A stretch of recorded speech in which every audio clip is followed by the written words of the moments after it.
കോഴിക്കോട് കുറ്റ്യാടിയിൽ കുട്ടിയെ തട്ടിക്കൊണ്ടുപോകാൻ ശ്രമിച്ച പ്രതി പിടിയിലായി. അടക്കത്ത് സ്വദേശി വിജീഷാണ് പിടിയിലായത്. കുട്ടിയെ കാറിലിരുത്തി യുവതി സാധനം വാങ്ങാൻ പോയപ്പോഴായിരുന്നു പ്രതി കുട്ടിയെയും എടുത്ത് കാർ ഓടിച്ച് കടന്നു കളഞ്ഞത്. പ്രതിക്കെതിരെ കുട്ടിയെ തട്ടിക്കൊണ്ടുപോകാൻ ശ്രമിച്ചതും മോഷണത്തിനും കുറ്റ്യാടി പോലീസ് കേസെടുത്തിട്ടുണ്ട്.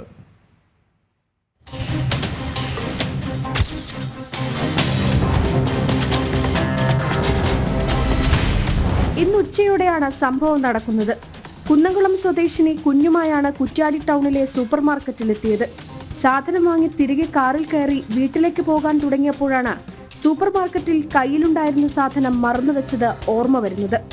അതോടെ കുഞ്ഞിനെ കാറിൽ തന്നെ ഇരുത്തി യുവതി തിരികെ സൂപ്പർ മാർക്കറ്റിലേക്ക് തിരിച്ചു.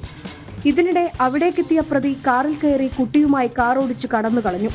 കുട്ടി നിലവിളിച്ചതോടെ 1 കിലോമീറ്ററിനപ്പുറത്തെത്തിയപ്പോൾ പ്രതി വിജീഷ് തന്നെ കുട്ടിയെ കാറിൽ നിന്ന് ഇറക്കി വിട്ടു.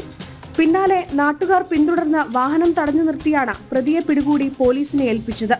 കുട്ടിയെ തട്ടിക്കൊണ്ടുപോകാൻ ശ്രമിച്ചതിനും മോഷണത്തിനും കുറ്റ്യാടി പോലീസ് കേസെടുത്തിട്ടുണ്ട്. ജനം, കോഴിക്കോട്.